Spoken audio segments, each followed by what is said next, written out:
केरल में अब Wayanad twin tunnel का रास्ता साफ हो गया है। मिनिस्ट्री ऑफ एनवायरनमेंट ने इस प्रोजेक्ट को मंजूरी दे दी है, लेकिन 60 शर्तों के साथ। भाई, शादी में इतनी शर्तें नहीं लगती जितनी प्रोजेक्ट में लगा दी। 2134 करोड़ का प्रोजेक्ट है और ये कोरिकोड से वायनाड का सफर 42 किलोमीटर से घटाकर 20 किलोमीटर कर देगा।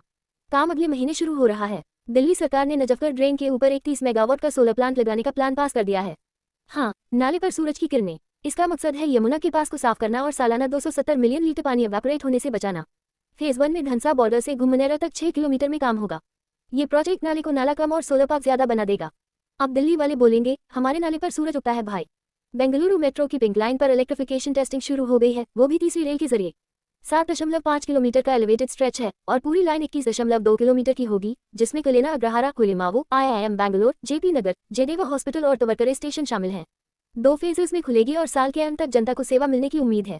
गोरखपुर लिंक एक्सप्रेसवे भी अब ऑफिशियली चालू हो गया है। 7,283 करोड़ रुपए की लागत से बना है और 91.3 किलोमीटर लंबा है।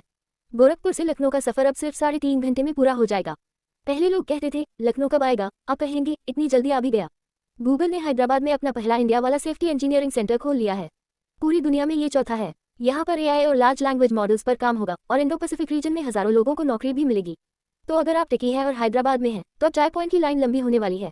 इंडियन रेलवेज ने कोलकाता के लिए पहली AC सबर्बन ट्रेन बना ली है, वो भी पूरी तरह से ICF चेन्नई में। 12 कोच वाली ये ट्रेन सेल्दा से रानाघाट तक चलेगी। रास्ते में कल्याणी, नाहाटी, बैरकपुर, दमदम, विधाननगर भी शामिल हैं। इसमें स्लाइडिंग डोर्स है, CCTV है, GPS है। भाई ट्रेन नहीं, चलता फिरता एयरपोर्ट है।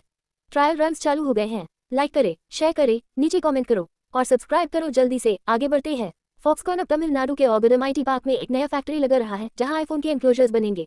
पहली बार ऐसा इंडिया में हो रहा है और ये उनके डिस्प्ले मॉड्यूल प्लांट के बगल में होगा। भारत सरकार एक नया बिल ला रही है, वन नेशन वन टाइम। मतलब अब सब सेक्टर्स में एक ही समय चलेगा, वो भी इंडिजिनस नेविक सिस्टम के जरिए। GPS की छुट्टी और रीजनल सेंटर्स बनाए जाएंगे अहमदाबाद, बेंगलुरु, भुवनेश्वर, फरीदाबाद और गुवाहाटी में। अब इंडिया बोलेगा समय सबका एक होगा और स्टूडेंट्स बोलेंगे एग्जाम का टाइम भी सेम हो गया, अब कहाँ भागे। डासो एविएशन, जो फ्रेंच कंपनी है, अब इंडिया में फॉल्कन 2000 बिजनेस जेट्स बनाएगी रिलायंस इंफ्रास्ट्रक्चर के साथ पार्टनरशिप में। नागपुर के मेहम में फाइनल असेंबली लाइन लग रही है। 2028 तक पहला जेट उड़ान भर लेगा। अब इंडिया भी बिजनेस जेट्स बनाने वाले देशों की लिस्ट में आ जाएगा। USA, कनाडा, फ्रांस, ब्राजील और अब India jet set go. Delhi metro ने मोनाश यूनिवर्सिटी ऑस्ट्रेलिया के साथ MOU साइन किया है। अब दोनों मिलकर रिसर्च करेंगे automation, rolling stock, track maintenance, skill development वगैरह। मतलब अब दिल्ली मेट्रो न सिर्फ अंडरग्राउंड जा रही है, बल्कि नॉलेज के भी डीपर लेवल पे उतर रही है। इंडियन नेवी ने INS आरनाला को ऑफिशियली अपनी फ्लीट में ले लिया है।